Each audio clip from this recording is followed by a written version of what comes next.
Bulonia bakaste sak hamnok tai sal sibai hangkor phani luaj bungbai tangsalo rugi kolan somriti tuine kaisa koksa pada khlajaka okok cha pandawa sak hamnok ni juda juda sep sap tai jejalongati bahaida kok sap pada khlajaka aro manjaka sal sibai hangkor ha chaju wahid nokhoboi Bulonia amchani MLA Dipakor Sen manjaka Bulonia Pura Porishod chairperson Nikhil Chandra Gop sal sibai hangkor chief health officer Dr. Subroto Das nokhoboi Bulonia Pura Porishod Shakham Bedekni Kubuni Yaksu Committee ni Kasko Anupam Chakraborty te Rugi Kolan Somiti ni Kubuni Adora Kok Narak Thini MLA Dipakor Sen tam Shaikhanarka 996 Makuliwa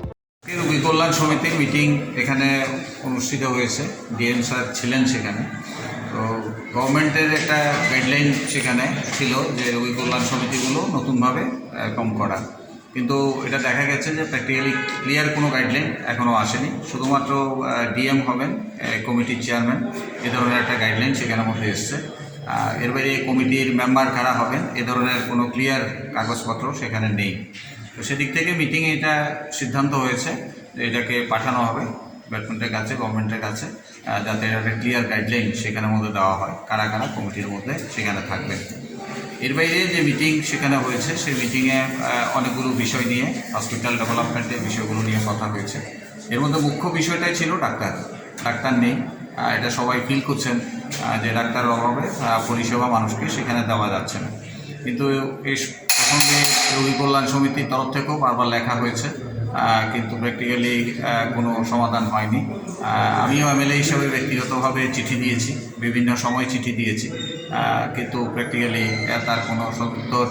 পাওয়া যায়নি ডাক্তারও পাওয়া যায়নি যার ফলে দেখা যায় যে ডাক্তারের প্যাসেজের জন্য হসপিটালের অনেকগুলো পরিষেবা সেখানে সঠিকভাবে দেওয়া যাচ্ছে না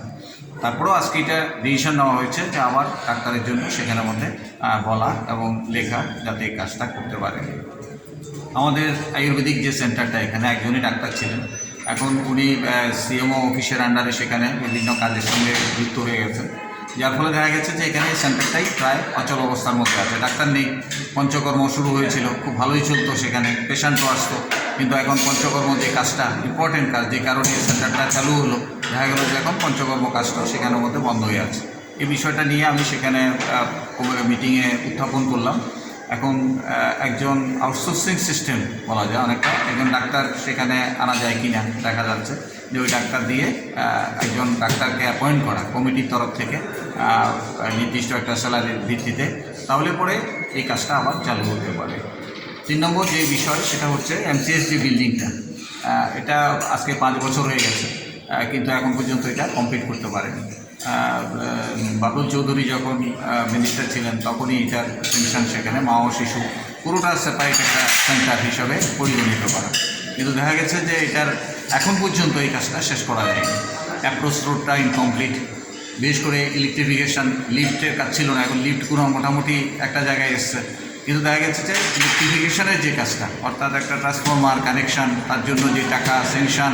এই জটিলতার জন্য এই জায়গাটাতে এই কাজটা হচ্ছে না যার ফলে দেখা গেছে যে কাজটা একটা ইনকমপ্লিট অবস্থায় সেখানে রয়ে গেছে ইনোগ্রেশন করা যাচ্ছে না তো কমিটির হচ্ছে যে জানুয়ারি মাসের মাঝামাঝি এটাকে করা কিন্তু স্টাফ শর্টেজ আছে লিফট কন্টিনিউ করার প্রশ্ন সেখানে আছে ইলেকট্রিফিকেশানের প্রশ্নগুলো আছে এই জিনিসগুলোর জন্য এই জিনিসটা ওয়েট অবস্থা কি আসলে আদৌ হতে পারবে এটা বললাম প্র্যাকটিক্যালি এটা যখন করা হয়েছিল প্রথম এটা গভর্নমেন্ট তখন লেফট গভর্নমেন্টের দৃষ্টিভঙ্গি ছিল এটা মা ও শিশুর সেপারেট একেবারে একটা কম্পার্টমেন্ট হবে সেখানে সেপারেট একেবারে তো এটা করতে গেলে পরে অনেক স্টাফ দরকার এটা উপরে নিচে প্রশ্ন শুটিং প্রশ্ন আলাদা ডাক্তারের প্রশ্ন অন্যান্য নার্সিং স্টাফের প্রশ্ন এই পরিকাঠামো কিছু নেই আজকে মিটিংয়ে আমরা আলোচনা করেছি মনে হয় 15 তারিখ এখন করতে পারবে কিনা অ্যাপ্রোচ রোড হয়নি আমি তো বললাম এখনো ইলেকট্রিফিকেশনের ক্ষেত্রে এখনো ট্রান্সফরমার ফিটিং করা হয়নি লিফটগুলো চেক করা হয়নি লিফটগুলো সচল কি অচল এগুলো প্র্যাকটিক্যালি কাজ করবে কিনা এটা এখনো ফাইনাল সেখানে হয়নি এরপরে যে জিনিসটা তার জন্য তো স্পেশাল কিছু হলে স্টাফ অন্তত দরকার এত বড় একটা বিল্ডিং চলবে ওই তো স্টাফ কি চলতে পারে না তাহলে স্টাফ দরকার যে এই বিষয়গুলো মিটিংয়ে আমরা আলোচনা করেছি ডিএম সাহেব ছিলেন ডিএম সাহেবকে আমি বলেছি যে বিষয়গুলো সম্পর্কে একটু ভালোভাবে ওয়াকিবল হওয়ার পরেই আমাদের সেই জায়গাতে যাওয়া উচিত নাহলে একটা উদ্বোধন করে দিলাম তারপর দেখা গেলো যে সেখানে এটা চলছেই না বা এই ইউনিট থেকেও ওইখানের মধ্যে ট্রান্সফার আমরা করতে পারছি না এই জন্যই আমরা বললাম যে বিষয়গুলো সম্পর্কে একটু ভালোভাবে চিন্তাভাবনা করেই আমাদের এগোনো দরকার উদ্বোধন তো করতেই হবে এত লক্ষ টাকা 4.5 কোটি টাকার মামলা সেখানে আমরা বিল্ডিংটার পেছনে আমরা খরচ করলাম, এটা তো চালু করতেই হবে আমাদের। 5 বছর চলে গেল, আর কত? দেখেছিলাম আমি কয়েকদিন আগে জেলা হাসপাতাল ভিজিট করেছিলাম,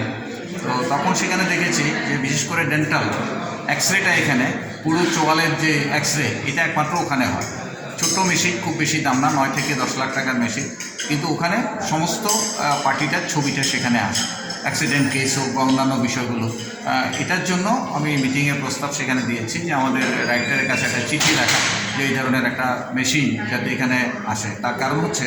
শান্তির বাজারে রুগী যদি 10 জন হয়, তাহলে এখানে রুগী হচ্ছে তার 4 গুণ 40 জন প্রতিদিন, অন্তত এই মেশিনটার কাজ যেখানে মানুষ পরিষেবাটা সেখানে পাবে। সেই জন্য এই ধরনের একটা প্রস্তাব সেখানের মধ্যে পাঠানোর জন্য সিদ্ধান্ত হয়েছে।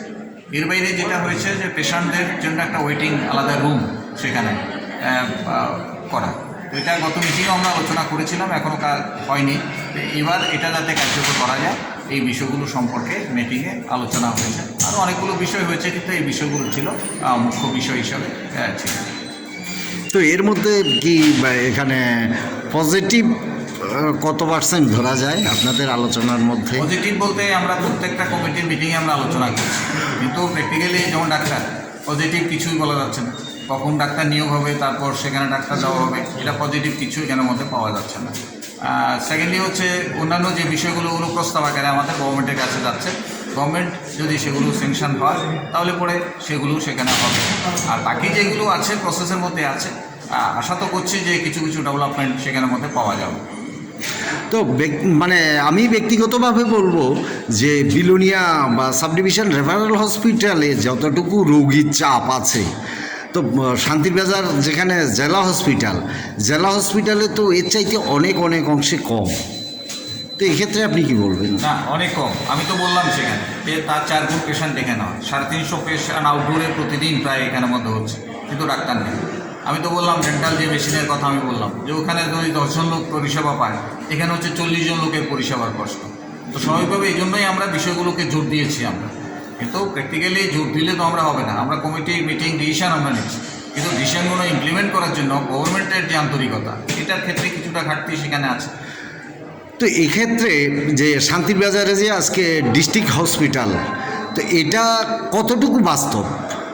না, ডিস্ট্রিক্ট হসপিটাল হয়েছে, ডিস্ট্রিক্ট শান্তিবাজার হোক, জোলাইবাড়ি হোক, এটা প্রশ্ন না, যেটা ডিস্ট্রিক্ট বা মানে ডিস্ট্রিক্ট সাব ডিভিশনকে বাদ দিয়ে হয়েছে আর কি, এটা কতটুকু বাস্তব? না, বাস্তব বলতে ডিস্ট্রিক্ট সেন্টারে ডিস্ট্রিক্ট হসপিটাল হতে হবে এমন কোনো কথা নেই, ডিস্ট্রিক্টের একটু দূরেও হতে পারে, এখান থেকে বেশি দূর না। কিন্তু ডিস্ট্রিক্ট হসপিটালের মতো ডেভেলপমেন্ট হবে তাতে আপত্তি কিছু নেই, কিন্তু এটা যে একটা সাব ডিভিশনাল রেফারেল হসপিটাল, তার যে পরিকাঠামো যেভাবে থাকা দরকার সেটা তো করতে হবে। যেমন ডাক্তারের প্রশ্ন, ডাক্তারটা তো আর ডিস্ট্রিক্ট আর সাব ডিভিশনের প্রশ্ন না, এখানে লাগবে যে পরিমাণ ডাক্তার নেই সেখানের মধ্যে, অন্যান্য যে পরিষেবাগুলো সেখানে নেই, তারপরে বিভিন্ন স্কিমের টাকা পয়সাগুলো অনেকদিন ধরে সে টাকাগুলো আসছে না, যে কারণে হসপিটালের কাজটা করা যাচ্ছে না। रोगी कल्याण समिति कमेटी का सोसाइटी का आज तो मीटिंग था, तो गवर्नमेंट का एक नोटिफिकेशन आया था आरटीएस कमेटी का, तो चेयरपर्सन अभी डीएम होगा सब डिविजनल हॉस्पिटल और सीएचसी। तो आज हमारा सब डिविजनल बिलोनिया हॉस्पिटल का वो नया वाला जो कमेटी का मीटिंग हुआ है, उसमें बहुत सारे मामले में डिस्कशन हुआ, बहुत सारा इश्यूज़ भी है, तो इसका डिसीजन बहुत डिटेल में हमने डिस्कस किया है। तो बहुत कुछ गवर्नमेंट के पास रखा हूँ, बहुत कुछ हमारे पास में भी डिस्कस किया है, तो अगले वाले मीटिंग में भी बहुत सारा प्रॉब्लम्स हम सॉल्व करने का कोशिश करूँगा।